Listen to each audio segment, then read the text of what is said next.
os medo-persas, no século V a.C., após enfrentarem uma rebelião na área da Jônia apoiada pela Grécia, se voltaram contra cidades-estados para conquistá-las à grandeza do rei Dario. Contudo, os persas encontraram uma grande resistência e seus exércitos caíram ante Atenas na Batalha de Maratona. A Primeira Guerra Médica terminara, mas Xerxes, o rei dos reis, filho de Dario, jurou vingar a derrota do pai e, segundo relatos antigos, todos os dias pedia para que seu servo lembrasse dos que os gregos fizeram.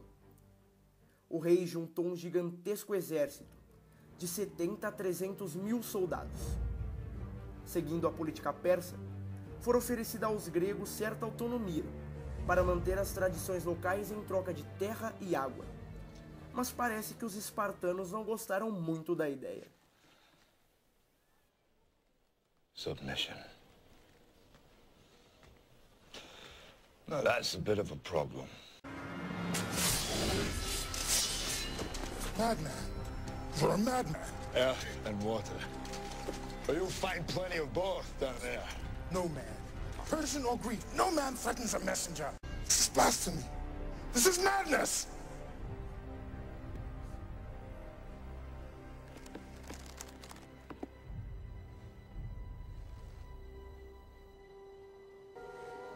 Madness.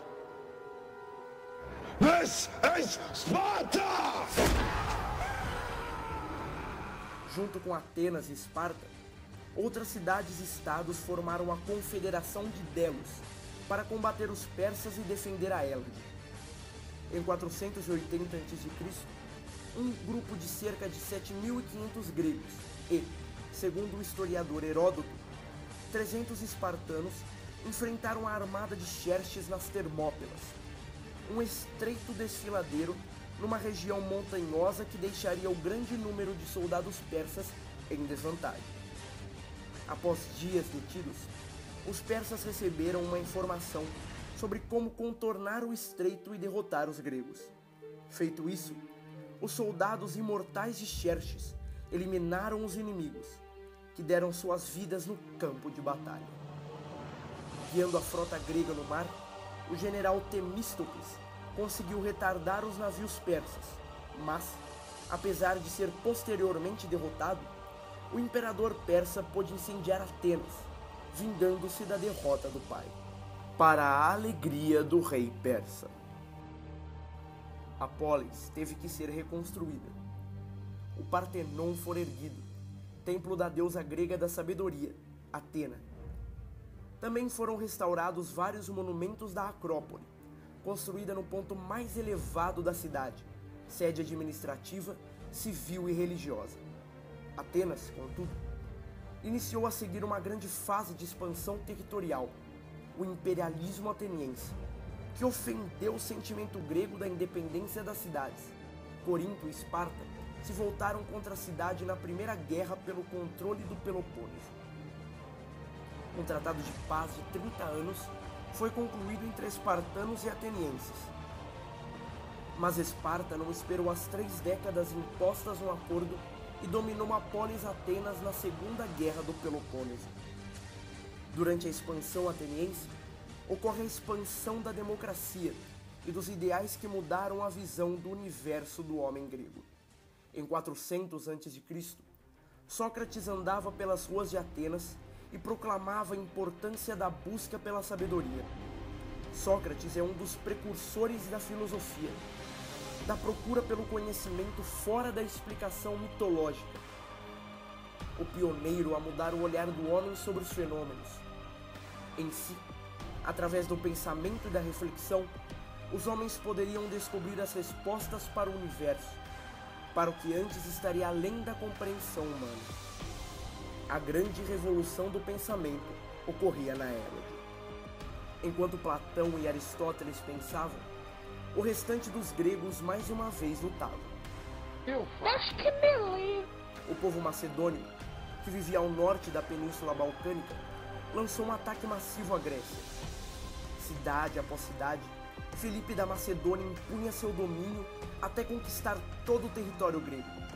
A expansão da Macedônia contudo, somente havia começado. Inspirado em Aquiles, o herói grego da Ilíada, filho de Filipe, Alexandre Magno, atravessou o mar Egeu e conquistou o Império Persa na Batalha de Gaugamela. A grandeza da Pérsia agora era de Alexandre. Alexandre, o Grande. O filho de Filipe foi até o rio Indo, na Índia, além das terras que um grego uma vez pôde imaginar conquistar. O conquistador, contudo, foi levado até a cidade de Babilônia e, atacado possivelmente pela malária, faleceu no mundo novo do qual se havia apoderado. Alexandre Magno criou uma nova manifestação cultural, característica do último período na história da Grécia Antiga, o helenismo. Uma cultura que incorporava traços predominantes do mundo grego e aspecto das culturas orientais conquistada por Alexandre. Alexandria, fundada pelo filho de Filipe, é o grande símbolo da cultura helenística.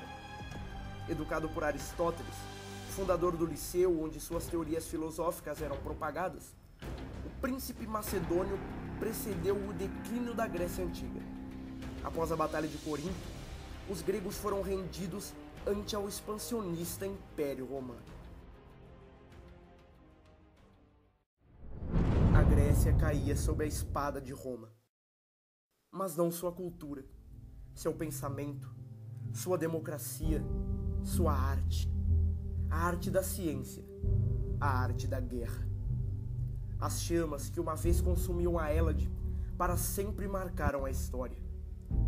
Porque a Grécia avançou além da imposição de uma época, pré-estabelecendo uma incrível modernidade, uma compreensão daquilo que os homens jamais ousaram questionar. Questionar a aparente intocada política tradicional para estabelecer uma democracia onde todos os homens participariam pelo bem comum. Questionar o domínio de um poderoso império pela liberdade, mesmo que seja necessário entregar a vida por ela. Porque a Grécia foi tão importante, não é difícil responder.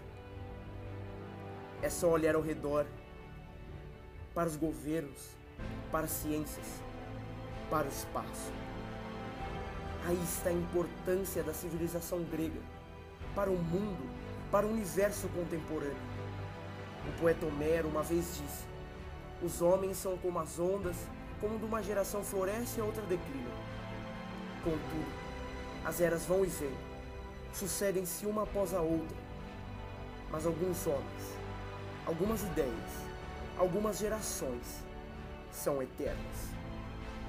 As ruínas que se erguem na Acrópole são somente um resquício, lembranças. O que sobrevive ao tempo imortaliza-se na história. Existe em cada um de nós duradoura memória, imperecível herança, o legítimo legado da Grécia.